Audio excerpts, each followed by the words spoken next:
indépendants. En même temps, c'est aussi une situation dont nous avons hérité. Un appareil complexe et lourd avec beaucoup de défis, si vous voulez, dans l'exécution de certaines décisions. Nous sommes en train de travailler justement là-dessus pour rendre et pour fluidifier la gestion de nos ressources humaines. Entre autres, pour éviter les délais qu'on a parfois pour décaisser des fonds de rapatriement, pour décaisser des fonds de déploiement ou même pour décaisser parfois les salaires. Pour moi, je l'ai dit toujours au personnel des affaires étrangères, ma première priorité, c'est de rompre ce cycle d'une paix trimestrielle. Pour moi, il est inacceptable en tant que ministre des Affaires étrangères que les équipes qui m'appuient, quand je vais à New York, quand je vais à Pékin, quand je vais à Lilongwe ou n'importe quelle partie du monde, que ces équipes-là ne soient payées que tous les 3 mois. Et parfois, justement, avec la lourdeur, ce qui devient 3 mois devient 4 mois, ce qui devient 4 mois, parfois 4 mois et demi. Donc nous voulons rompre ce cycle et nous voulons aller et nous ne voulons pas, nous allons, avec l'appui du ministère des Finances, aller vers une paix mensuelle. Deuxième diagnostic, c'est que la paix, elle tarde parfois parce que justement, il y a des transactions bancaires à faire et il y a toujours parfois une petite erreur qui se glisse et qui a des répercussions. Nous sommes aussi en train de travailler pour identifier des solutions qui vont nous permettre de munir nos diplomates de cartes de crédit pour leur permettre de recevoir de manière automatique et rapide, sans trop de transactions, leur paie immédiatement. Et donc, nous sommes dans une logique perpétuelle de diagnostic, de réflexion, d'innovation pour trouver des solutions aux conditions de vie qui sont parfois extrêmement difficiles et exigeantes pour nos diplomates, pour nous permettre de continuer... de 7sur7.cd. Madame la ministre, j'ai quelques questions. La première a trait à la rencontre de Doha. On ne l'a pas vu venir, on ne sait pas comment elle a été préparée, mais est-ce qu'aujourd'hui, au-delà du processus de paix de Nairobi et de Luanda, on peut faire confiance à ces processus-là? La deuxième question, je voudrais vous faire réagir par rapport à un communiqué du 23 aujourd'hui qui annonce son retrait de Walikale, en démontrant, selon ces mouvements rebelles, sa bonne foi de vouloir négocier, dialoguer avec le gouvernement. Comment réagissez-vous à cela? Et puis, une petite question, c'est par rapport à la perception que les Congolais ou certains Congolais ont de vous aujourd'hui. Il y a beaucoup de Congolais qui ont salué ce que vous faites. On a lu sur les réseaux sociaux. Beaucoup sont allés jusqu'à dire que vous devez être la première ministre, la prochaine première ministre. Est-ce que vous avez le sentiment d'avoir réalisé ou d'avoir accompli votre mission à la tête de ces ministères? Merci. Merci. Alors, On a lu sur les réseaux sociaux, beaucoup sont allés jusqu'à dire que vous devez être la première ministre, la prochaine première ministre. Est-ce que vous avez le sentiment d'avoir réalisé ou d'avoir accompli votre mission à la tête de ces ministères? Merci. Merci. Alors, je vais commencer avec la question de Doha, évidemment. Je comprends tout à fait que la rencontre ait suscité beaucoup d'étonnement et de surprise parce qu'en effet, elle n'était pas annoncée, ce qui ne veut pas dire qu'elle n'était pas préparée. Je pense que ce qui est important, c'est que quand nous suivons ce qui s'est passé les dernières semaines, nous avons eu une séquence de rencontres de haut niveau, nous avons eu aussi une série d'engagements et de promesses de haut niveau, mais jamais vraiment le décantement de la situation qui se traduisait avec une cessation des hostilités. Or que, en tout cas pour nous, République démocratique du Congo, c'est la priorité sine qua non. Nous sommes en train de suivre de près, même si physiquement nous ne sommes pas là de près, la situation qui prévaut à l'est de la République démocratique du Congo, les conditions dans lesquelles nos concitoyens sont forcés de vivre. Et évidemment, cela ne nous laisse pas indifférents. Et donc, il faut voir la rencontre de Doha dans exactement ce même contexte. Une séquence d'efforts de haut niveau, une séquence de déclarations de haut niveau qui, dans certains cas, n'avait pas nécessairement abouti aux résultats escomptés. Et donc, Doha s'inscrit dans la continuité de ces efforts et je pense qu'il est important et louable de la part de la République, de voir que de la part de la République démocratique du Congo, en particulier de la part du président de la République, que cet engagement pour la paix continue et que nous ne tournons pas le dos à une initiative quelconque qui pourrait nous aider à faire décanter la situation. Et c'est dans ce contexte-là que la rencontre de Doha s'est inscrite, mais comme vous le voyez aussi dans le communiqué, en plein appui et dans une logique justement d'appui et de complémentarité aux autres efforts qui sont déjà menés, qui sont en cours et qui ont l'appui de l'Union africaine et même du Conseil de sécurité. Donc il ne faut pas le voir comme quelque chose de singulaire, ou de singulier plutôt, et de séparer, si vous voulez, à cette dynamique de la quête continue vers une résolution du conflit et surtout vers une cessation d'abord des hostilités pour pouvoir se pencher sur les autres questions. Votre deuxième question par rapport au communiqué de presse ou à la déclaration du M23 parlant d'un retrait de la cité de Walikale. Écoutez, je pense que, encore une fois, nous sommes dans une logique où nous sommes tous mis à l'épreuve par rapport à ce que nous disons et ce que nous faisons. Il y a eu beaucoup de promesses, il y a eu beaucoup d'engagements, il y a eu beaucoup de concessions, et ça je le dis surtout en tant que responsable au niveau du gouvernement de la République démocratique du Congo. Nous allons évidemment voir si le M23 va se retirer de Walikale et si le M23 s'inscrit donc dans une logique justement de privilégier le dialogue, de privilégier la paix et surtout de privilégier les vies humaines qui jusqu'à présent n'ont pas vraiment fait état de considérations prioritaires. Donc nous espérons que cela se traduise dans des actions concrètes, mais en tout cas c'est une déclaration dont je viens de prendre connaissance. Il faut évidemment observer comment cela va se matérialiser. Encore une fois, nous en avons toujours fait la preuve. La République démocratique du Congo est en train de chercher la paix à travers le dialogue. Moi-même, j'ai participé pendant plus de 7 mois au processus de Luanda. Nous étions à Luanda le 14 décembre pour conclure les négociations d'un accord bilatéral entre la RDC et le Rwanda. Le président de la République était à Luanda le 15 décembre. Le président de la République était à toutes les rencontres internationales et régionales pour manifester sa disponibilité. C'est une disponibilité qui persiste et nous espérons que le M23 est maintenant épris aussi du même sentiment, surtout d'empathie vis-à-vis des populations civiles, et qu'il va aussi maintenant faire suivre ou répondre à ces promesses, si vous voulez, avec des actes concrets, surtout des actes qui vont épargner les vies civiles. Votre troisième question, toute transparence, je n'ai aucun commentaire à faire. Vous voyez vous-même que la diplomatie congolaise est un chantier, j'ai les mains pleines et j'ai encore beaucoup à faire au niveau de la diplomatie, une équipe merveilleuse avec laquelle j'ai le plaisir de travailler et je suis pleine d'ambition pour continuer notre travail au niveau de la diplomatie, tout comme tout le monde est en train de contribuer au niveau du gouvernement, que ce soit les autres ministres, notre chef du gouvernement, la première ministre et notre chef de l'État. Nous sommes dans une logique de mobilisation complète et absolue au service de la population congolaise face à une agression. Et je ne pense pas que ce soit le moment d'être distrait par des calculs politiques. Et je ne vois pas non plus ce genre de calcul se faire à un niveau quelconque. Madame la ministre d'État, ma question ou mes questions sont celles-ci. Est-ce que vous avez une idée de quand est-ce que la mission d'établissement des faits promis par le Conseil des droits de l'homme viendrait pour ce qui s'est passé à Goma? Est-ce que vous avez une idée sur la perception actuelle du Conseil de sécurité sur l'attitude du Rwanda qui a tiré sur les militaires sur les casques bleus?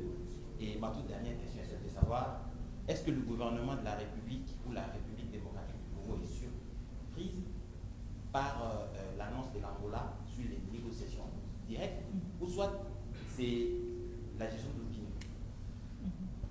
Très bien.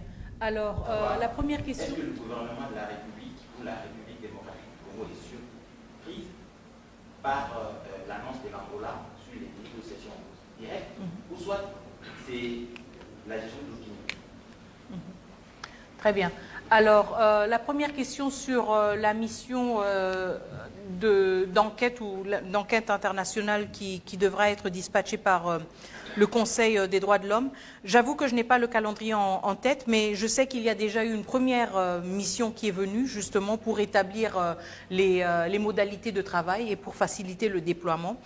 Si je ne me trompe pas, cette commission est supposée faire rapport au Conseil des droits de l'homme à sa prochaine grande réunion qui est prévue en juin. Donc nous sommes déjà en mi-mars, je pense que c'est quelque chose d'imminent. Et nous avons reçu évidemment avec beaucoup de satisfaction cette décision du Conseil des droits humains. Mais en même temps, je veux quand même insister sur notre message, que ce soit à l'interne ou à nos collègues à l'international, c'est que nous déplorons le fait qu'il y ait lieu d'avoir une telle mission. Nous devrions être tous épris par le souci et la motivation de prévenir les violences et ne pas les documenter. C'est la raison pour laquelle nous avons insisté, nous continuons à insister sur les sanctions. Les sanctions ne sont pas uniquement rétroactives et punitives par rapport à ce qui s'est passé par le passé, mais elles ont aussi la capacité justement d'avoir une influence sur les décisions que les uns et les autres vont prendre et ainsi de réduire la possibilité de voir encore plus de violence. Nous devons nous concentrer sur plus de prévention de violations des droits humains et évidemment sortir, si vous voulez, de ce cycle éternel de constater et de documenter nos morts. Nous sommes dans une logique où nous ne voulons plus documenter nos morts. Nous ne voulons plus avoir à débattre sur si ce sont maintenant 10 ou 12 millions ou 6 millions de Congolais qui sont morts. Chaque vie fauchée est une vie en trop. Chaque rapport qui doit établir les circonstances dans lesquelles une femme a été violée est un rapport en trop. Et ce qui nous manque vraiment, c'est ce sens justement d'urgence et de prévention qui devrait nous informer, qui devrait informer toutes nos décisions et nos prises de position, que ce soit au niveau de la République démocratique du Congo ou de nos partenaires internationaux. Parce que même là aussi, on en est conscient. On est conscient du fait que ça coûte beaucoup plus cher de venir en assistance quand le conflit a déjà commencé que quand il s'agit de prévenir le conflit. Et nous sommes en pleine cohérence, si vous voulez, avec tout ce qui est dit à l'international, mais malheureusement, ce qui est insuffisamment appliqué ou fait. Donc ça, c'était la première question. La deuxième question, je suis désolée, je n'ai pas de bloc-notes pour les noter toutes. J'ai parlé de l'attitude du Conseil de sécurité sur... Ah oui, tout à fait. Non, tout à fait, oui. Donc, nous avons, on peut le dire comme ça, un avantage, entre guillemets, c'est que la République démocratique du Congo figure encore sur l'agenda du Conseil de sécurité, ce qui veut dire que, à travers la présence de la MONUSCO, il y a un rythme, une cadence obligatoire, si vous voulez, périodique, de rapport au Conseil de sécurité. Cela nous permet d'être sûr que le Conseil de sécurité va continuer à suivre la situation en République démocratique du Congo. Et dans le cas de la MONUSCO, la représentante spéciale du secrétaire général, Madame Bintou Keïta, a, si je ne me trompe pas, le devoir de briefer le Conseil sur la situation à l'est de la République, ou en République démocratique du Congo en général, tous les 3 mois. Au-delà de cela, nous avons aussi le bureau de l'envoyé spécial qui, lui, a une couverture géographique plus large et qui, tous les 6 mois, doit aussi faire rapport au Conseil de sécurité. Ça nous permet d'être sûr que le Conseil de sécurité reste engagé et continue à suivre ce qui se passe en République démocratique du Congo. En même temps, cela ne veut pas dire que nous sommes complaisants. Encore une fois, quand vous voyez en janvier que nous avons eu une succession de réunions du Conseil de sécurité, notre argument était c'est une urgence. Nous n'allons pas attendre un calendrier de 3-4 mois pour parler d'une situation urgente. Et donc nous nous réservons évidemment en tant que diplomatie congolaise toujours le droit et le devoir d'activer et de mobiliser le Conseil de sécurité si en dehors de si vous voulez, de cette cadence ou de ces rencontres périodiques, il y a des urgences qui requièrent une action et une prise de position du Conseil plus rapidement. Donc nous sommes dans cette logique. Si je ne me trompe pas, Madame Bintou Keïta va briefer le Conseil le 27, donc dans moins d'une semaine. Et je pense que là, nous allons aussi avoir l'occasion d'entendre les 15 membres du Conseil de sécurité se prononcer sur ce qu'ils ont observé depuis l'adoption de la résolution 2773. Et quelques semaines plus tard, il y aura aussi l'envoyé spécial du secrétaire général. Donc je pense que déjà, d'un point de vue de sa bureaucratie, si vous voulez, le Conseil de sécurité est poussé à suivre de près quand même ce qui se passe en République démocratique du Congo. La troisième question. C'est que est-ce que le gouvernement de la République était surpris des échanges directs entre la M23 et l'Angola, le gouvernement annoncé par Rwanda, ou en fait c'est la gestion de l'opinion?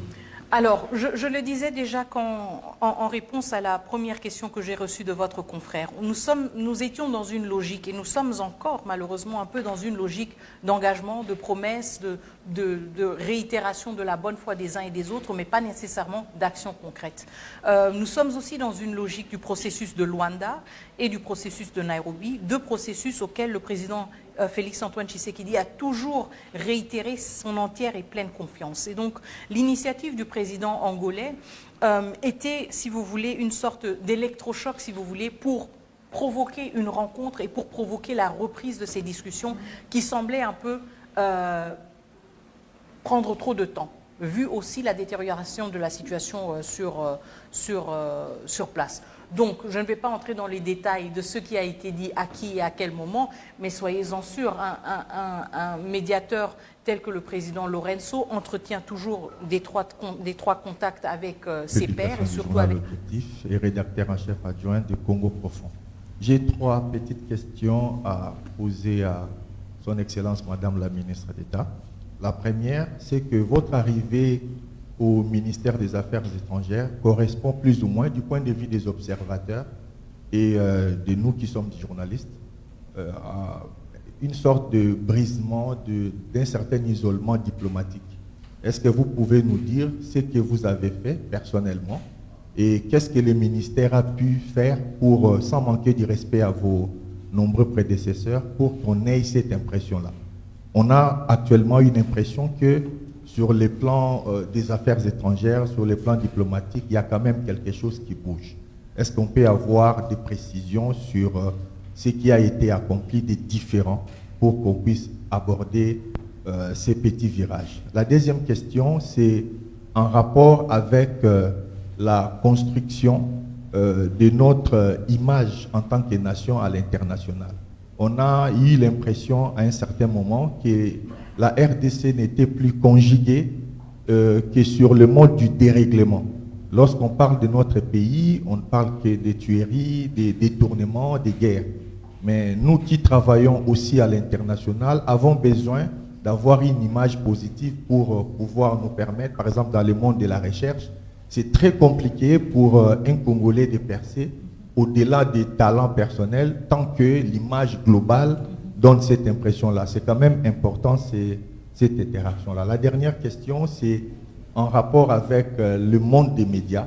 Nous avons une impression de ne pas vous avoir, vous, en tant qu'interlocutrice privilégiée. C'est vrai que vous voyagez beaucoup, mais la presse ne suit pas souvent. Et c'est une requête que nous avions essayé d'introduire auprès de vos collaborateurs pour que vous ayez au moins, pendant les déplacements, à avoir certains membres de la presse pour que nous ayons la primaire de certaines informations. Merci.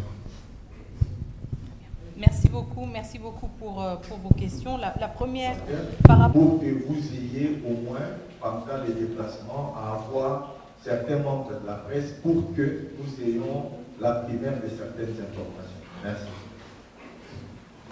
Merci beaucoup pour vos questions. La première, par rapport à l'isolement diplomatique, comme je le disais avant, hein, en République démocratique du Congo, on vit certains événements et on les compare avec le passé, avec des événements qu'il y a eu peut-être 10 ou 15 ans plus tôt. Et on a parfois la tentation de dire c'est exactement la même chose. Et je pense que l'histoire a toujours ses petites nuances. Je ne vais pas pouvoir vous expliquer pourquoi moi je suis venue à ce moment spécifique de l'histoire de notre pays. Et je pense qu'il y a beaucoup de facteurs qui ont contribué, si vous voulez, au fait que, si vous voulez l'appeler un isolement diplomatique, mais disons plutôt la perception de notre crise a reçu un plus grand écho que ce n'était le cas par le passé. Il ne faudrait pas isoler, par exemple, la situation en République démocratique du Congo d'autres crises globales, d'autres crises aussi au niveau du multilatéralisme. Donc je pense que nous faisons aussi partie d'un ensemble, si vous voulez, de plusieurs dynamiques globales et qui ont peut-être suscité un plus grand intérêt au niveau de la République démocratique du Congo. Je pense que chacun de mes prédécesseurs a accompli ses tâches avec dévouement et avec abnégation, raison pour laquelle j'ai hérité d'un ministère qui, quand je suis venue à la tête de ce ministère et j'ai dit on doit continuer à continuer de travailler comme si de rien n'était. Et donc, c'est avec cette même équipe que nous avons atteint ces résultats. Juste pour dire que nous sommes en mesure de faire face aux défis de l'histoire, et peut-être qu'il y avait une réaction différente parce que nous avons reconnu que le défi auquel nous faisions face était plus grand, était plus robuste et était plus déterminé que ça n'avait été le cas par le passé. Je ne peux qu'être reconnaissante d'avoir l'équipe que j'ai et qui nous a aidés justement à continuer à faire ce travail.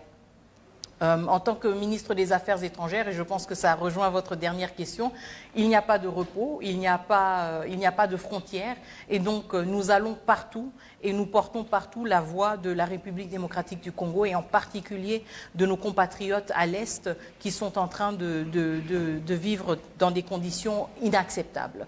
Et je pense que nos efforts s'inscrivent dans la continuité des efforts qui ont été menés avant nous, mais aussi dans la continuité et dans la mise en œuvre de la vision du chef de l'État et de la chef du gouvernement. Et je ne pense pas qu'il y ait une formule magique. Et s'il y en avait une, je ne la révélerai pas ici parce que je suis sûre qu'il y a d'autres qui voudraient peut-être s'en inspirer. Donc ce n'est que le travail et le patriotisme et je pense que ça a toujours été le cas. Et l'histoire a peut-être voulu que maintenant le spotlight soit un peu plus sur nous que ça n'était le cas par avant. Nous allons continuer à travailler, qu'il y ait l'attention du monde sur nous ou pas. Si elle n'est pas là, nous allons la chercher et je pense que ça a toujours été le cas en République démocratique du Congo. La construction de notre image à l'international, je suis entièrement d'accord avec vous. Je pense que nous sommes dans une situation, pour moi, que je n'ai pas vu venir de la sorte en tant que ministre des Affaires étrangères quand j'avais été nommée. Je pense que j'avais d'autres ambitions, justement, redorer l'image de notre pays à l'international, présenter la République démocratique du Congo pour tout ce qu'elle est aussi au-delà du conflit. Nous ne nions jamais et nous n'occultons jamais le conflit parce que ce sont nos confrères et consoeurs qui sont en train de le souffrir. C'est notre première responsabilité. Mais en même temps, j'aurais voulu, en tant que ministre des Affaires étrangères, pouvoir me concentrer plutôt sur les opportunités de la République démocratique du Congo, sur la richesse de la République démocratique du Congo, sur la culture, sur notre potentiel, sur notre hospitalité, sur notre joie de vivre, tout cela qui rend notre pays le partenaire idéal pour tant de défis auxquels le monde fait face. Donc je comprends tout à fait le souci aussi qu'éprouvent beaucoup de nos compatriotes qui sont en train de travailler et qui n'ont pas nécessairement le backing ou l'appui, si vous voulez, d'un pays dont on parle malheureusement encore souvent uniquement sous le prisme ou à travers le prisme du conflit. Mais cela fait partie aussi de nos efforts en tant que diplomatie et justement c'est aussi une partie du message que nous donnons à tous nos partenaires potentiels et partenaires existants, c'est de dire nous avons la première responsabilité évidemment de nous pencher sur la situation à l'est du pays et d'y trouver une solution le plus vite possible, mais en même temps nous avons aussi beaucoup d'opportunités à offrir dans d'autres parties du pays. Et donc, ce qui peut se faire maintenant à l'ouest, au nord, au sud de la République démocratique du Congo, nous espérons pourra aussi bientôt se faire aussi à l'est. Et donc, nous sommes en train de travailler, évidemment, sur une meilleure perception de la République démocratique du Congo. Pas un pays qui est dans un cycle éternel du conflit, mais un pays qui est en train, justement, de briser ce cycle et qui est en train de prendre avec beaucoup de confiance et de détermination tout le potentiel qui nous a été donné par le bon Dieu. La troisième question sur le monde des médias, bon, je dois vous dire en toute transparence que la tâche n'est pas facile. Si vous vous plaignez, vous devriez écouter mon équipe de communication qui se plaint encore plus, parce que je dois le dire en toute transparence, je suis encore un peu timide et donc je n'ai pas toujours l'habitude d'interagir avec les médias et je sais que c'est quelque chose sur lequel on devra travailler davantage et nous allons voir évidemment, nous sommes toujours ouverts à toutes les suggestions constructives et nous allons voir comment améliorer cela par le passé, dans l'avenir. Et je pense que ce format est aussi un premier effort, une première tentative, j'espère qu'il vous plaît, pour justement briser un peu cette distance et avoir une interaction plus fréquente. Mais nous prenons bonne note de votre recommandation et je pense que vous avez... Profiter et poser 3 questions comme les autres. Première question, c'est par rapport à l'interview que vous avez donnée à la ZDF, média allemande, il y a environ 2 semaines. Vous avez dit que ce n'est pas une bonne idée de négocier directement avec les rebelles des M23, ça les donne plus de pouvoir, ça les met au niveau dans l'État, et voilà. Qu'est-ce qui s'est arrivé exactement pour que la RDC a changé son avis? Parce que c'est qu'on a vu, il y a une équipe qui est allée à Luanda pour négocier avec eux directement. Première question. Deuxième question. Le ministre des Affaires étrangères de Luanda, Antonio Tete, lui, il disait qu'il était surpris par la visite du chef de l'État, Félix Tshisekedi, à Doha. Il disait qu'au problème africain, des solutions africaines.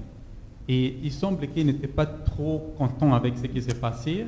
Est-ce que vous mettez, est-ce que cette visite du chef de l'État, les procès de Doha, est-ce que ça met vos efforts à Luanda en risque? Et la troisième question, c'est par rapport au ministre belge des Affaires étrangères, Maxime Prévost. Lui-même, il disait dans son interview avec la Deutsche Welle il y a quelques jours, il y a des divisions au sein de l'Union européenne par rapport au accord entre l'Union européenne et le Rwanda, cet accord par rapport aux minerais stratégiques. Et les pays ont des avis différents. Quelques-uns veulent la suspension, d'autres pas.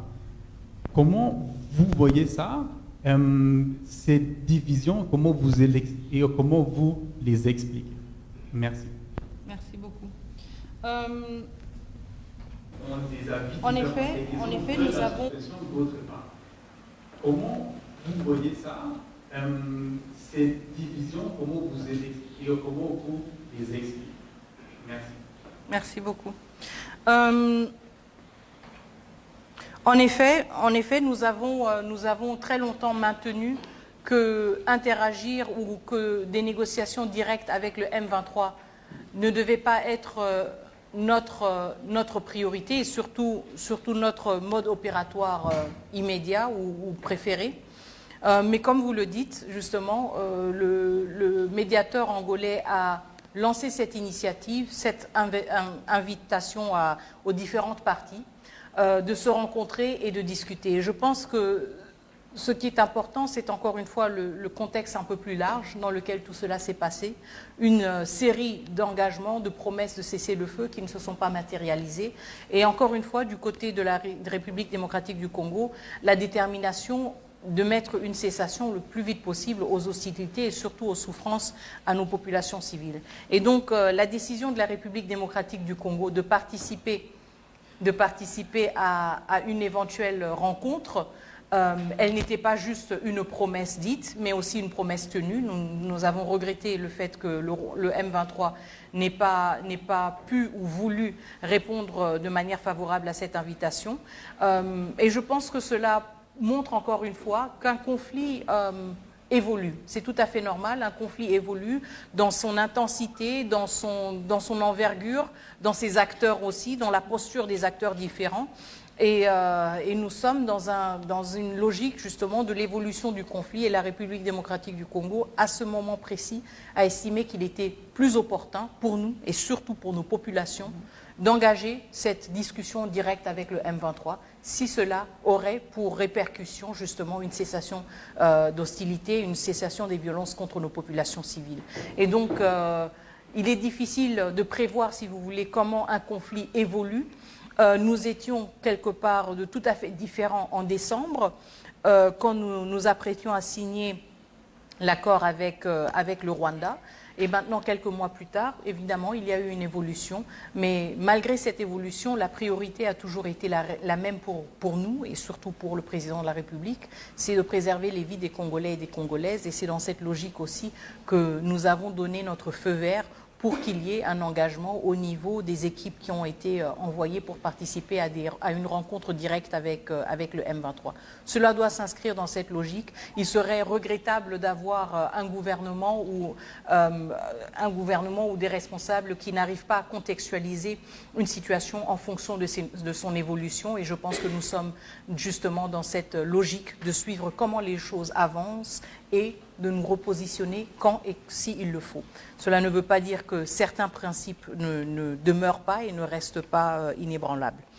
Le deuxième point, par rapport à les solutions africaines, bon, comme je l'ai dit, la rencontre de Doha n'est pas venue se supplanter, si vous voulez, aux efforts qui étaient en cours, mais plutôt s'inscrire dans une logique d'accompagnement à ces efforts, et elle doit être perçue de cette manière.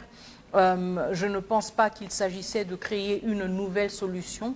La voie des solutions africaines, nous la privilégions, nous continuons à la privilégier. Évidemment, nous tenons aussi un langage parfois assez robuste à l'égard de nos frères et sœurs africains quand il s'agit de solutions africaines, parce que nous ne voulons pas que sous le prétexte d'une solution africaine, des questions parfois épineuses ou des vérités ne soient pas dites. Et donc, certes, des solutions africaines, mais aussi de solutions courageuses et je pense aussi en harmonie avec nos valeurs africaines, à savoir les valeurs qui privilégient la protection des vies civiles et surtout des vies innocentes. Donc, nous ne pouvons pas réconcilier, si vous voulez, une notion de solutions africaines quand ces soi-disant solutions attendent de nous, par exemple, de ne pas saisir chaque opportunité qui se présente pour avoir une avancée et pour avoir des percées vers une paix et vers la préservation des vies civiles.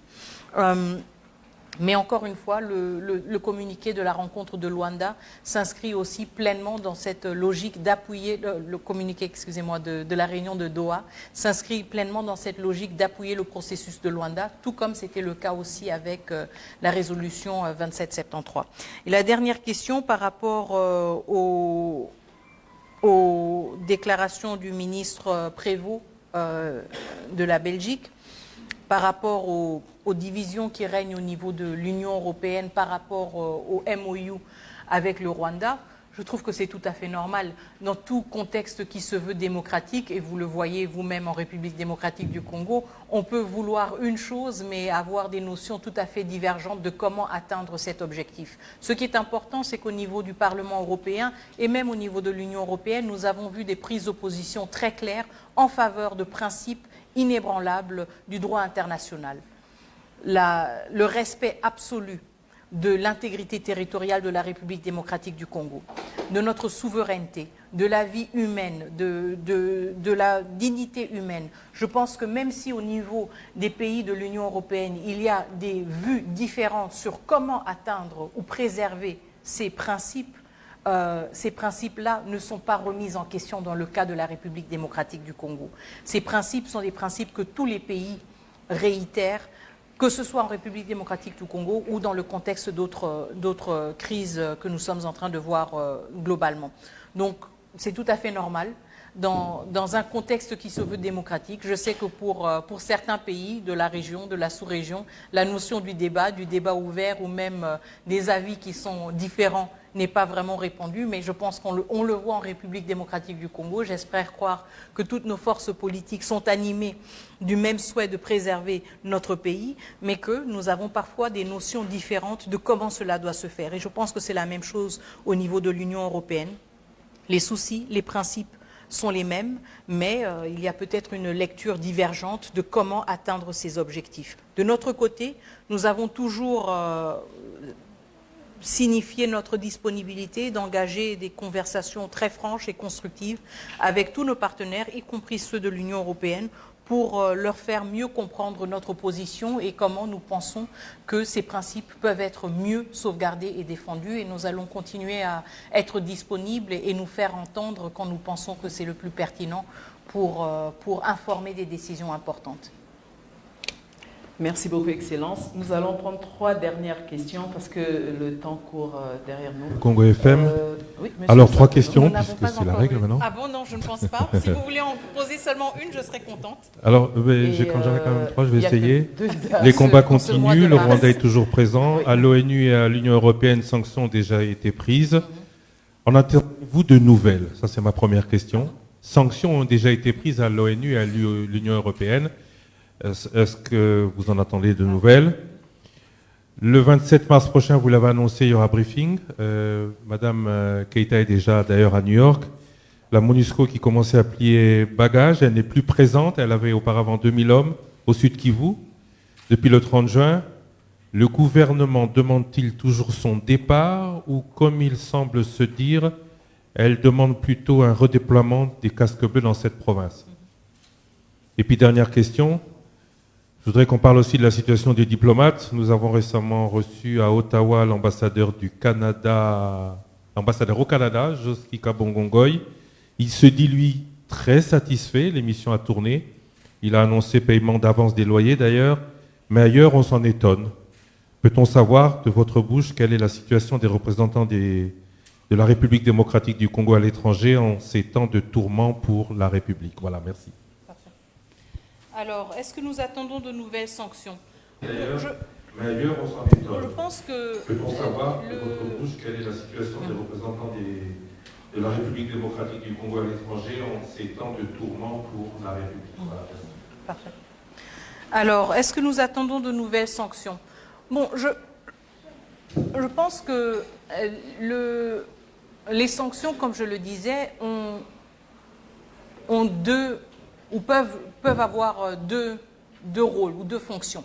Elles peuvent être rétroactives par rapport à ce qui s'est déjà passé, et donc une sanction, excusez-moi, désolé, une sanction un peu comme une punition, si on veut le dire comme ça, mais elles peuvent aussi être anticipatives par rapport à la posture des uns et des autres, et donc avoir un rôle de prévention. Nous sommes dans une logique où je comprends tout à fait que beaucoup de pays, beaucoup d'institutions étaient un peu hésitantes même de passer aux sanctions. Je pense que le premier round de sanctions que nous avons vu ont déjà eu des répercussions. Encore une fois, nous devons être... je regarde parfois un peu les réseaux sociaux et toutes les spéculations qu'il y a, et nous devons être très sensibles aussi à la manière dont l'information est présentée, ou elle est présentée d'une autre manière, la réalité est présentée d'une autre manière, et tout cela fait partie aussi de la dynamique du conflit. Même si on a parfois l'impression que certaines façades restent tout aussi reluisantes que ce n'était le cas il y a peut-être quelques mois, avec un peu de curiosité, avec un peu de réflexion aussi sur l'économie de certains pays et la dépendance de certains pays, les sources de revenus de certains pays, le fait que certains pays utilisent une large partie, voire 80% de leur PIB pour payer leurs dettes externes. Je pense que tout cela devrait nous mener à une conclusion quand même assez facile, que toute sanction a une répercussion. Et donc, même si nous avons face à nous un narratif qui semble frôler la nonchalance par rapport à ces sanctions, je pense qu'elles ont des répercussions et elles sont senties. Maintenant, évidemment, les sanctions doivent aussi être mesurées, et nous, en République démocratique du Congo, c'était une des priorités que je m'étais fixée en tant que ministre des Affaires étrangères, c'était de ne pas parler juste de sanctions, c'était de ne pas juste exiger des sanctions comme ça et balancer le mot, si vous voulez, de manière un peu flippante. Non. Nous avons été très spécifiques et précis au niveau du Conseil de sécurité par rapport à nos sanctions et par rapport à ce que nous attendions. Nous avons demandé 5 choses au niveau du Conseil de sécurité. Le retrait immédiat des forces armées rwandaises de la République démocratique du Congo. Un gel sur les exportations des minerais exploités de manière illicite en République démocratique du Congo et exportés par le Rwanda. Ensuite, nous avons parlé du rôle du Rwanda dans les missions de maintien de la paix, et le fait que ce rôle était incompatible, si vous voulez, avec les actions et les actes posés par les forces armées rwandaises en République démocratique du Congo. Nous avons parlé de la traçabilité des armes par rapport à celles qui sont achetées ou vendues au Rwanda et qui se retrouvent peut-être en République démocratique du Congo, et donc l'obligation d'avoir une meilleure traçabilité. Et cinquièmement, nous avons parlé de sanctions justement, mais de sanctions surtout ciblant les individus qui faisaient partie de la chaîne de commandement. Et je pense que nous avons fait quand même une avancée importante, tenant compte de la résolution du Conseil de sécurité qui justement exige le retrait immédiat des forces armées rwandaises, chose qui jusqu'à présent n'avait jamais dit de manière aussi explicite. Nous sommes satisfaits de voir qu'il y a eu une sanction, pas seulement contre des individus qui font partie de la chaîne de commandement, nous avons salué cela, donc ça c'était une deuxième de nos demandes qui a reçu un écho favorable, et troisièmement aussi une sanction par rapport à une entité commerciale qui est impliquée justement dans l'exploitation et la vente de minerais. Donc je dois dire que de 5 de nos demandes, 3 ont reçu un écho favorable. Nous allons continuer à travailler sur le reste, évidemment, mais je comprends aussi tout à fait qu'il y ait besoin d'un recul, parce qu'on ne peut pas toujours attaquer, et ne pas donner à l'autre partie, si vous voulez, l'occasion de faire preuve, si vous voulez, d'une prise de conscience. La question de Walikale, de la déclaration du M23 par rapport à son retrait de Walikale a été posée, et ma réaction est la même. Nous allons voir maintenant comment cela va se traduire dans des actes concrets. Donc je pense que par rapport aux sanctions, nous restons dans une même logique aussi de devoir observer les choses. Et les sanctions, on ne peut pas juste les appliquer de manière complète et totale dans un seul coup. Ce sont des choses qui vont en crescendo. Et donc, en fonction aussi de la réalité, comment les choses évoluent, nous allons voir comment ajuster, peaufiner ou rendre notre plaidoyer sur et pour des sanctions plus robustes si besoin en est. Nous sommes de l'avis que la pression doit demeurer parce que nous savons que la pression a des répercussions et a un impact sur la posture des uns et des autres. La question de la MONUSCO, des perspectives par rapport à la MONUSCO, j'ai toujours été claire par rapport au départ de la MONUSCO. Même quand nous étions dans une situation moins tendue d'un point de vue sécuritaire que l'actuel, je me souviens même que c'était au niveau des studios de Top Congo que nous avons aussi débattu sur la question. Ma position a toujours été que la MONUSCO, si elle quitte, elle doit quitter, ou quand elle quitte, elle doit quitter quand nous sommes en mesure justement de gérer cette transition et d'assurer la sécurité et le bien-être de nos populations. Raison pour laquelle, quand nous étions dans la logique du départ de la MONUSCO du Nord Kivu et de l'Ituri, nous avons insisté sur un départ conditionnel et donc un départ qui allait nous permettre d'identifier les zones spécifiques d'où la MONUSCO pouvait se retirer au lieu de procéder à un départ par province comme c'était initialement le cas. Vous vous souviendrez qu'initialement il s'agissait de d'abord Sud Kivu, ensuite Nord Kivu, ensuite Ituri, et donc c'était un peu la séquence un peu figée qu'il y avait et dont nous avons hérité. Nous avons dit non, il faut que la MONUSCO quitte quand elle peut quitter. Et donc s'il y a des parties du Nord Kivu où elle peut déjà quitter ou des parties de l'Ituri, elle devrait le faire et se concentrer là où le besoin est le plus grand pour que nous puissions avancer de manière progressive. Nous restons dans cette logique, mais évidemment, encore une fois, même à l'époque, quand nous parlions d'un départ conditionnel, encore une fois, le départ conditionnel veut justement une analyse du contexte et une analyse et une compréhension du contexte et des risques auxquels nous faisons face. Et la situation dans laquelle nous sommes maintenant, évidemment, n'est certainement pas idéale, elle n'est certainement pas celle que nous voulions avoir quand nous nous sommes projetés, mais elle doit être, nous devons en tenir compte, et donc le positionnement de la MONUSCO doit figurer dans cette nouvelle constellation. Alors, qu'est-ce qui se passe par rapport au Sud Kivu? Je comprends, il y a beaucoup d'interrogations parce que la MONUSCO a en effet quitté le Sud Kivu, mais en même temps, nous nous trouvons dans une logique de la résolution 2773, une logique qui veut aussi l'imposition d'un cessez-le-feu et qui veut évidemment le monitoring et le suivi de ce cessez-le-feu. Nous pensons que c'est quelque chose qui est tout à fait naturel dans le terme du mandat et dans le terme de ce que les missions de maintien de la paix sont appelées à faire. Il est tout à fait normal de s'attendre à ce qu'une mission comme la MONUSCO, qui a un canal et une ligne, si vous voulez, hiérarchique directe avec le Conseil de sécurité, puisse aussi exercer ce genre de responsabilité, y compris au Sud Kivu, si besoin en est. Donc nous sommes encore dans une logique, si vous voulez, de réflexion pour voir où est-ce que la MONUSCO nous est la plus utile, tenant compte du changement assez dramatique, si vous voulez, de la situation et du contexte sécuritaire, mais aussi tenant compte de l'urgence que nous ressentons à ce qu'il y ait un suivi rapproché de ce cessez-le-feu. Je ne pense pas qu'il soit utile d'avoir un cessez-le-feu et de ne pas avoir les instruments nécessaires pour établir si ce cessez-le-feu est observé par toutes les parties ou s'il y a des violations. Et donc c'est là où la MONUSCO nous est certainement utile pour établir ce genre de vérité, mais aussi pour en faire rapport au Conseil de sécurité, comme j'en ai parlé avant, dans des intervalles assez réguliers et fréquents. La troisième question, la situation de nos diplomates. Je pense que vous avez raté la toute première question qui m'a été posée à ce même sujet. Et je pense qu'il y a des avancées qui sont faites. Il y a des avancées qui sont faites. Il y a aussi beaucoup plus d'efforts pour répondre de manière plus rapide aux besoins qui sont exprimés de part et d'autre. Mais personnellement, en tant que ministre des Affaires étrangères, je suis encore insatisfaite du fait que justement, il y a des avancées dans certains cas et il y a toujours des irrégularités qui surviennent. Et donc, certes, au Canada, ils sont satisfaits, mais je peux vous dire que de 2 ou 3 autres entretiens que j'ai eus, je sais qu'il y a des ambassadeurs et des ambassades qui disent oui, mais de notre côté, ça n'est pas encore arrivé. Donc, nous sommes malheureusement encore dans une logique de diagnostic pour mieux comprendre où est-ce que cela bloque. Pourquoi est-ce que quand on donne une instruction, elle se matérialise partout, sauf à 2-3 endroits. Et pourquoi est-ce qu'à chaque fois qu'on donne une instruction, c'est toujours 2-3 autres endroits qui ne sont pas les mêmes que la dernière fois. Donc, on est un peu dans cette logique d'essayer d'identifier un peu où sont ces situations où la machine bloque parfois, malgré les efforts que nous fournissons pour qu'elle soit réactivée. Donc, une partie, c'est d'avoir un meilleur diagnostic, évidemment, un problème, que ce soit à Ulaanbaatar ou à Dakar ou à Pretoria ou à Washington. Nous voulons qu'une fois qu'une décision est prise au niveau de la centrale, elle soit sentie au niveau de toutes nos missions diplomatiques.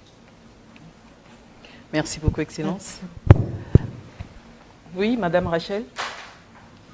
Merci beaucoup à votre équipe, Madame la Ministre, d'avoir organisé ce café de presse. Très heureuse de vous retrouver enfin en face de vous, puisqu'on avait l'impression que Madame ne regardait pas beaucoup les médias nationaux, mais en tout cas, c'est un privilège de me retrouver face à vous aujourd'hui. Alors, Doha, vous en avez parlé, ça sera Doha 2, on s'arrête là. On est dans la logique de poursuivre les discussions à Luanda. Les sanctions américaines sont tombées contre des hauts responsables du M23. Quel est le commentaire que vous en faites en tant que chef de la diplomatie congolaise? La déclaration des diplomates francophones en République démocratique du Congo pour soutenir la RDC contre cette guerre d'agression imposée par le Rwanda et ses supplétifs. Quel est aussi votre point de vue là-dessus? Et si vous pouvez en même temps répondre à l'opinion aussi nationale qui pense que jusqu'aujourd'hui, il y a de l'hypocrisie de la communauté internationale envers la République démocratique du Congo face à cette situation que nous vivons. Est-ce que c'est aussi votre avis que de parler d'une hypocrisie encore aujourd'hui de la communauté internationale par rapport à la situation congolaise? Toujours aussi percutante dans vos interventions, Madame la Ministre. Lors de votre intervention il y a quelques semaines à la tribune des Nations Unies, vous avez prononcé une phrase, vous dites « C'est maintenant l'heure de prendre des décisions ou sinon des sanctions ou sinon la rue va s'imposer ». S'agissait-il d'une pression? Quelle était l'idée cachée derrière cette phrase? Merci. Alors, Doha 1, Doha 2, écoutez, bon, je ne verse jamais dans l'aspect. La rue va s'imposer. S'agissait-il d'une pression? Quelle était l'idée cachée derrière cette phrase? Merci. Alors, Doha 1, Doha 2, écoutez, bon, je ne verse jamais dans la spéculation, en toute transparence. Je pense que ce qui est important, c'est le signal fort qui a été lancé. Et le fait, encore une fois, que la République démocratique du Congo reste mobilisée dans la quête de solutions durables à cette crise qui a duré trop longtemps. Je pense que vous avez vu les derniers mois que nous avons été à toutes les tribunes qui ont bien voulu nous accueillir et nous recevoir pour plaider la cause de la République démocratique du Congo et parler du conflit de manière à ce qu'il puisse interpeller les consciences des uns et des autres. Et je pense que Doha s'inscrit dans cette logique aussi d'appuyer les efforts qui sont en cours, les efforts très importants et les efforts principaux qui sont en cours dans le cadre du processus de Luanda. Donc je ne vais pas verser dans une spéculation sur la possibilité d'une autre rencontre. Encore une fois, c'est aussi un contexte extrêmement dynamique, avec des prises d'opposition des uns et des autres qui parfois surprennent certains. Nous avons parlé du communiqué du M23 par rapport à sa posture à Walikale. Je ne sais pas si pour certains c'était quelque chose de surprenant, mais vous voyez que le contexte évolue, donc il est difficile et il n'est pas nécessairement conseillé aussi de spéculer trop dans un tel contexte dynamique. Les sanctions des États-Unis d'Amérique par rapport... quelle est notre perception, quel est notre commentaire? Encore une fois, cela fait partie du plaidoyer que nous avons mené. Nous avons mené un plaidoyer axé sur 5 points que nous avons réitérés à plusieurs reprises, pas seulement à la tribune du Conseil de sécurité des Nations Unies, mais aussi dans nos interactions directes avec nos différents partenaires. Et le point de la responsabilité des preneurs de décision, il est extrêmement important parce que il ne s'agit pas de circonstances qui se manifestent ou qui se réalisent de manière spontanée ou par hasard. Il y a préméditation, il y a planification, il y a des ressources qui sont mobilisées, il y a des décisions qui sont prises. Donc, quand nous parlons de sanctions, nous parlons aussi de la responsabilité des uns et des autres à justement aussi respecter le droit international. Et donc, nous saluons le fait qu'il y ait eu des sanctions individuelles, mais aussi des sanctions qui ont ciblé des entités commerciales, parce qu'il est important justement d'avoir une approche nuancée qui prend en compte où les décisions sont prises et quels sont les leviers différents. Donc je pense que c'est quelque chose de positif à notre avis, et nous espérons évidemment que c'est quelque chose qui va avoir la réaction nécessaire, y compris par rapport à la posture des uns et des autres et aux décisions qui sont prises. La déclaration des diplomates francophones... En fait, la déclaration, je la trouvais très, très positive et très louable, surtout parce que dans un contexte de tensions perçues tensions qui sont parfois perçues comme des tensions entre deux États et qui le sont aussi parfois, la déclaration des diplomates francophones était importante parce qu'elle était axée surtout sur des principes, sur des valeurs qui vont bien au-delà de la République démocratique du Congo et bien au-delà du Rwanda. Et je pense que cela fait aussi partie de notre plaidoyer. Il ne s'agit pas d'une crise qui concerne uniquement la République démocratique du Congo, c'est une crise internationale. Ce sont des valeurs internationales qui sont violées, ce sont des principes internationaux qui sont bafoués. Et moi, je contextualise cette prise de position des diplomates francophones dans ce même contexte, donc une déclaration qui réitère leur attachement à ces valeurs et à ces principes qui sont en fait le socle de la cohabitation pacifique des nations civilisées. Bon, je sais que certains pensent qu'il faut attaquer ou taxer les uns et les autres d'hypocrisie. Vous savez, on s'en rend peut-être tous les jours compte, surtout quand on est ministre des Affaires étrangères. Les relations entre États sont guidées par des intérêts. C'est une réalité, même si nous voudrions que ce soit des valeurs et des valeurs morales surtout et humaines qui guident nos interactions et nos relations, même dans un cadre beaucoup plus petit, quand vous regardez les dynamiques au niveau communautaire ou des dynamiques au niveau national même, elles sont très souvent guidées par des intérêts, et c'est la même chose au niveau des États.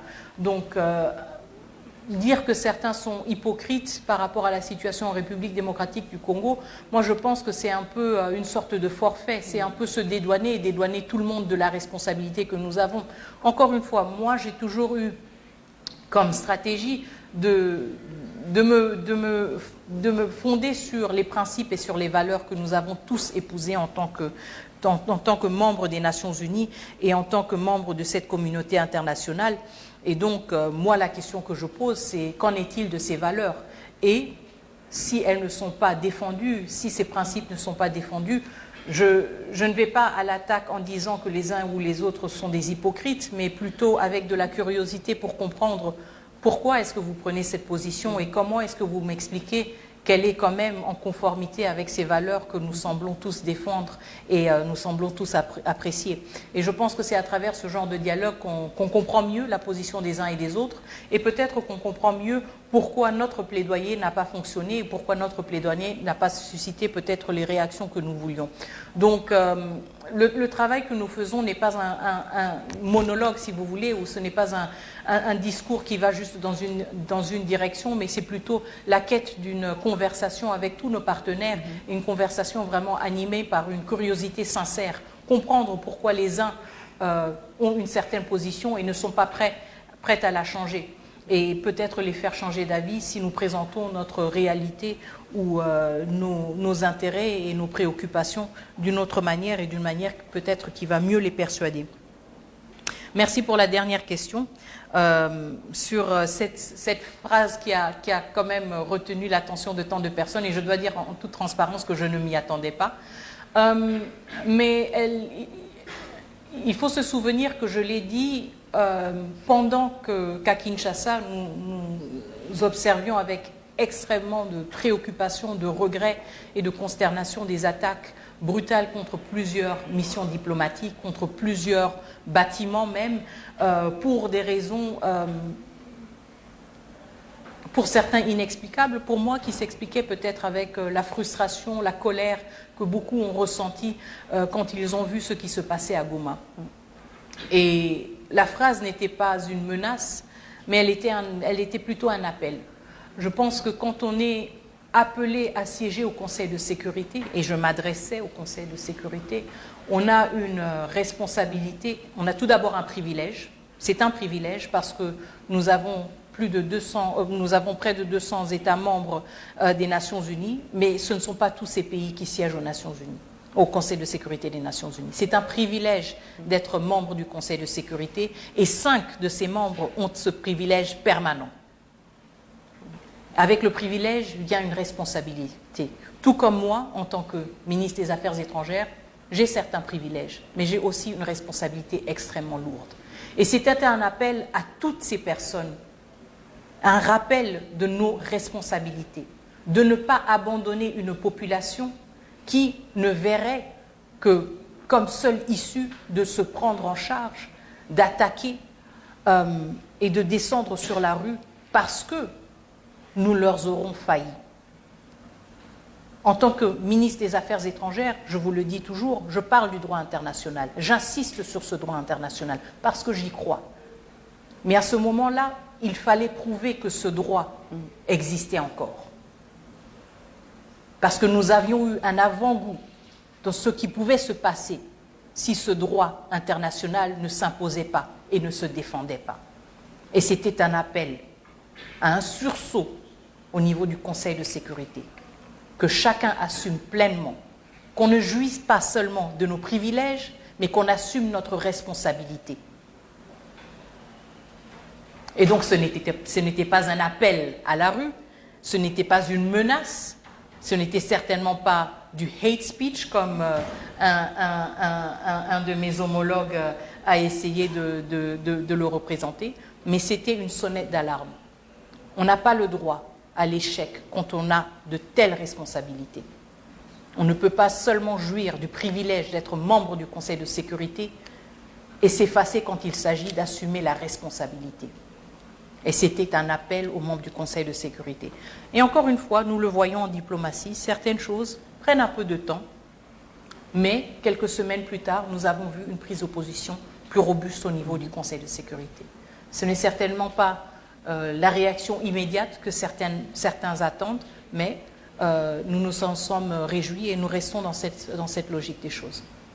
Nous en sommes à la dernière question. Oui, parce que je vois les collègues gesticuler derrière. Dernière question. J'étais trop longue dans mes réponses, excusez-moi. Non, c'est plutôt monsieur qui a levé sa main depuis. Alors, une question, et c'est tout. On coupe la poire en deux.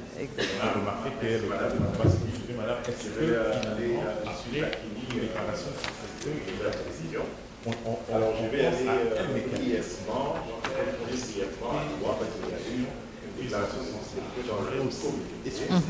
on a remarqué que finalement, après les déclarations du ministère, il y a on pense à un que doit faire des efforts et des résolutions dans ce sens-là. J'aimerais aussi, excusez-moi, aller un peu la SENCO et les CC sur la RDC.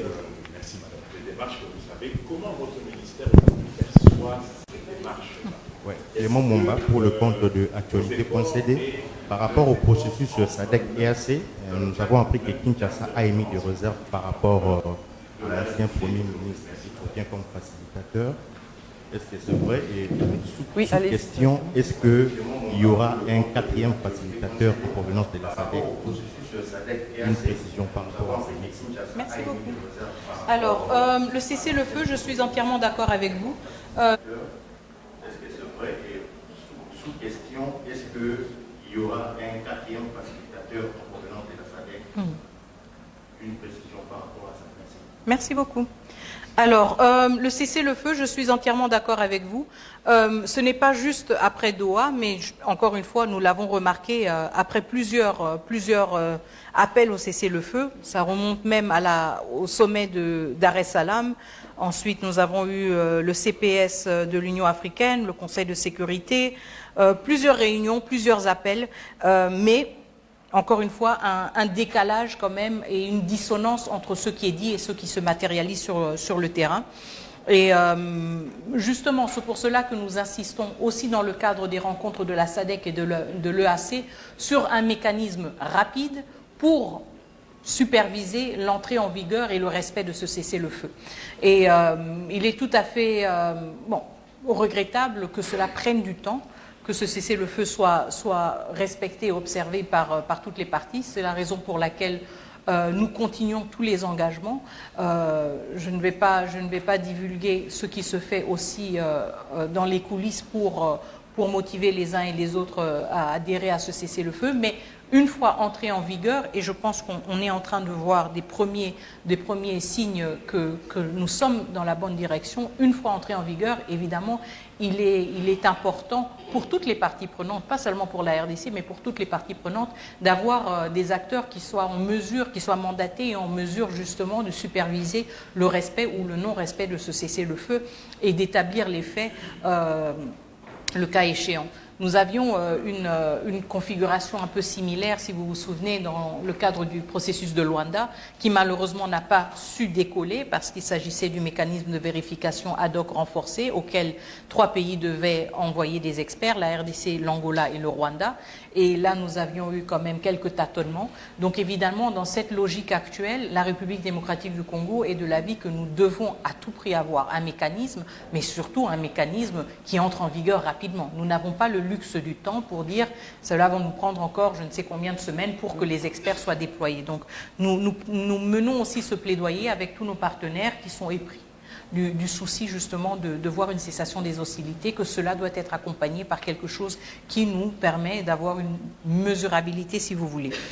La démarche de la CENCO, en toute transparence, je ne connais pas les termes de référence de la CENCO et je ne pense pas que nous ayons les mêmes termes de référence. J'espère et je pense que c'est en effet le souci justement de voir une cessation des hostilités. Je l'ai dit auparavant quand nous parlions des sanctions et des divergences au niveau de l'Union européenne et je pense que c'est un très bon exemple qui montre qu'on peut vouloir la même chose et considérer que certains moyens ou certains chemins sont les mieux indiqués.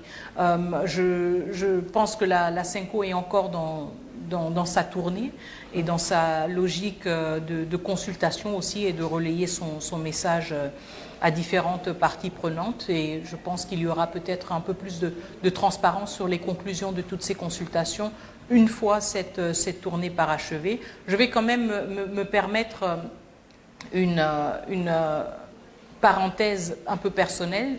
J'espère que je ne brise pas le protocole. Mais tenant compte du fait aussi que pendant tout ce processus de paix auquel j'ai eu à participer et à représenter la République démocratique du Congo, j'étais toujours la seule et l'unique femme. Au processus de Luanda, j'étais toujours la seule femme. Dans la majorité des réunions que nous avons, il ne s'agit en fait, très souvent que d'hommes qui parlent entre eux et la ministre des Affaires étrangères de la RDC, qui par hasard est une femme. Et je pense que la démarche de la CENCO est certainement motivée par une bonne volonté. Je pense aussi qu'il y a beaucoup d'autres voix, des forces vives, qui devraient être entendues. Et je pense aussi qu'on devrait réfléchir en tant que société congolaise sur le rôle, en particulier pendant ce mois de mars, le rôle des femmes dans la quête de la paix. Et je trouve cela un peu préoccupant qu'on ait un peu adopté en tant que société le réflexe de se tourner vers les confessions religieuses sans pour autant remettre en question le fait que ces confessions religieuses de par leur structure, de par leur hiérarchie, de par leur manière de voir le monde, excluent systématiquement les femmes. Je n'ai pas vu de femmes dans la délégation de la CENCO et je trouve cela toujours regrettable. Nous sommes dans la quête de solutions, mais nous sommes dans la quête de solutions pour tous les Congolais et Congolaises. Quand plus de la population, plus de 50% de la population sont des femmes, je pense qu'il faut aussi tenir compte de cette dynamique-là. Et c'est quelque chose qui devrait nous interpeller en tant que société par rapport à notre relation aussi avec les confessions religieuses et l'importance que nous leur donnons, qui leur revient évidemment, mais aussi peut-être l'espace que nous devrions créer pour nous assurer que la quête de solution est une quête de solution qui est inclusive et pas une qui pense peut-être parfois aux femmes, mais qui n'inclut pas les femmes de manière systématique. À moins que les choses changent au Vatican dans les prochains, je ne sais pas, mais on ne va pas spéculer. Alors, SADC EAC, le débat sur les facilitateurs, vous savez, il y a beaucoup de spéculations autour de la question de facilitateurs. Je ne vais pas me prononcer sur des noms qui auraient été proposés, qui auraient été rejetés par les uns ou par les autres. Nous pensons, en tant que République démocratique du Congo, qu'il est important d'avoir des critères clairs. Donc, quand nous parlons de co-facilitateurs, quels sont les critères pour ces co-facilitateurs? Nous devons nous assurer qu'il y ait une cohérence par rapport à ces critères. Et encore une fois, je reviens sur la question de la représentativité et de l'inclusivité. Nous pensons aussi que quand nous cherchons des co-facilitateurs pour une mission aussi noble et importante que la quête de la paix, nous devrions quand même nous assurer aussi que les voix des femmes ne soient pas juste le hasard, si vous voulez, de certaines circonstances. Je reviens aussi parce que hier j'étais à Windhoek pour l'inauguration ou la prestation de serment de la nouvelle présidente namibienne, qui a dit quelque chose de très important et j'espère pouvoir aussi m'inscrire dans cette logique. Elle dit qu'elle a été élue présidente pas parce qu'elle était une femme, mais parce qu'elle était compétente.